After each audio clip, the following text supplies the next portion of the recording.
धन्यवाद सभापति महोदय। रेल मंत्रालय अनुदान मांगों जैसे अहम विषय पर बोलने का मौका देने के लिए आपका बहुत बहुत धन्यवाद करता हूं। महोदय, मैं अपनी बात यहां से शुरू करूंगा। रेल देश की धड़कन है। रेल देश की धड़कन है। भारत में 16 अप्रैल 1853 में पहली रेल यात्री ट्रेन की शुरुआत की गई थी। आज भारतीय रेल ट्रैक लगभग 1,15,000 किलोमीटर लंबा है और दुनिया का चौथा सबसे बड़ा नेटवर्क है। ये हमारा सौभाग्य है इस देश का। हर दिन रेलवे द्वारा 2.5 करोड़ यात्री सफर करते हैं। देश में कुल मिलाकर 7500 स्टेशन हैं। भारत जैसे विशाल और विविधता भरे देश में रेल एक लाइफलाइन के समान है। और बड़ा अफसोस है, सामने के बेंचेस के माननीय सदस्यों को यह दिखता नहीं है। भारतीय रेल की महत्ता समय के साथ बदलती रही है। आज भारत की तेजी से बढ़ती अर्थव्यवस्था में रेलवे अपना अहम योगदान दे रहा है।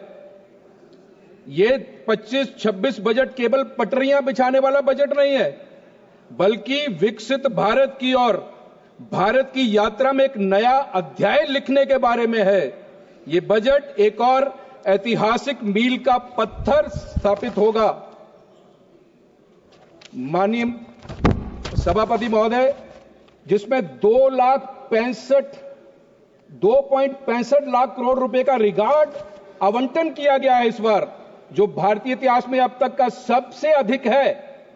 इसमें सामान्य राजस्व में 2.52 लाख करोड़ रुपया निर्भया फंड से, 200 करोड़ रुपया आंतरिक संसाधनों से, 3,000 करोड़ रुपए अतिरिक्त बजटीय स्रोतों से 10,000 करोड़ रुपए शामिल हैं। महोदय, यात्री की सुविधा और सुरक्षा हमारी सर्वोच्च प्राथमिकता है। इस बजट में 200 नई वंदे भारत ट्रेन शामिल की गई हैं, जो विलासिता और दक्षता सुनिश्चित करेंगी। इसके अलावा 100 अमृत भारत ट्रेनें आम आदमी की सेवा करेंगी। 50 नमो भारत रैपिड रेल सेवाएं शहरी गतिशीलता को फिर से परिभाषित करेंगी। 15,500 नॉन एसी जनरल कोचेस सभी के लिए वहनीयता सुनिश्चित करेंगे। भारत में सुरक्षा के मामले में हम आपदाओं दुर्घटना को दौर को पीछे छोड़कर आ गए हैं। ट्रैक नवीनीकरण, आधुनिक सिग्नलिंग, दूरसंचार उन्नयन, क्रॉसिंग सहित सुरक्षा संवर्धन के लिए 1,16,514 करोड़ रुपए समर्पित किए गए हैं। 2,000 से अधिक नए फुटओवर ब्रिजेस का निर्माण किया जा रहा है, जिससे प्रमुख रेलवे स्टेशनों पर आमतौर पर होने वाली अव्यवस्था खत्म होगी। महोदय, मैं हिमाचल प्रदेश के विषय में बात करना चाहता हूं। इस बार पूर्व की सरकारों की भी अपेक्षा 16 गुना अधिक बजट दिया गया है। प्रधानमंत्री श्री नरेंद्र मोदी के दूरदर्शी नेतृत्व में मेरे राज्य हिमाचल प्रदेश में नेटवर्क में किस तरह का परिवर्तन हुआ है। बुनियादी रेल संपर्क के लिए संघर्ष करने वाले दिनों में हिमाचल प्रदेश ने अभूतपूर्व रेलवे विस्तार देखा है। हिमाचल प्रदेश में रेल परियोजना के विस्तार के लिए 2023-24 में 1838 करोड़ रुपए का प्रावधान किया गया, जो 2009-14 की तुलना में 17 गुना ज्यादा है। इसके लिए मैं हिमाचल वासियों की ओर से रेल मंत्री जी का धन्यवाद करना चाहता हूं। मुझे हर्ष है, वर्तमान बजट में मेरे गृह प्रदेश हिमाचल प्रदेश में 2716 करोड़ रुपए दिए गए हैं। अमृत भारत स्टेशन योजना के तहत अंबंदौरा, बैजनाथ, पपरोला, पालमपुर और शिमला शामिल किए गए हैं। सामरिक दृष्टि से महत्वपूर्ण Bhanupuli, Bilaspur, Bairi, Nangal dam, Talwara, Chandigarh railway line पर विशेष ध्यान केंद्रित किया गया है। लेकिन महोदय, मेरी एक पीड़ा है।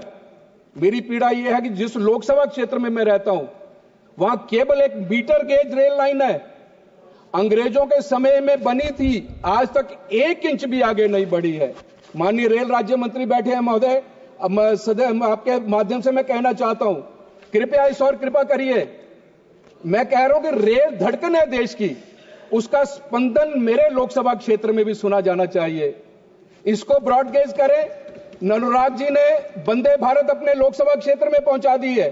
बीच में केवल एक पहाड़ है, चारों देवियां विश्व विख्यात शक्तिपीठ है मेरे लोकसभा क्षेत्र में, उनके चरणों में ब्रॉडगेज रेल पहुंचनी चाहिए। चंबा, डलहौजी, खजियार विश्व विख्यात पर्यटक स्थल है। शिमला कितना ऊंचा स्थान है। जब कोई टेक्नोलॉजी नहीं थी, अंग्रेज केवल एक अनपढ़ उस महान आत्मा भलकू ने अंग्रेजों का मार्गदर्शन किया था, ट्रेन शिमला तक पहुंच गई थी। तो मेरा लोकसभा क्षेत्र में डलहौजी, खजियार, चंबा विश्व विख्यात स्थल है, इसका भी सर्वे करवाने की कृपा करें महोदय। और दूसरा, मैं अंत में कहना चाहता हूं,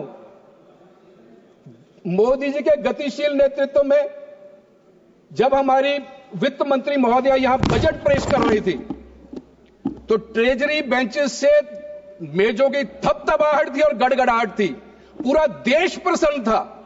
पर लेकिन सामने के जो मेरे विपक्षी मित्र बैठे हैं, आदरणीय सदस्य बैठे हैं, उन बेंचेस पर केवल भाव शून्यता थी, पिन ड्रॉप साइलेंस था, घोर सन्नाटा था।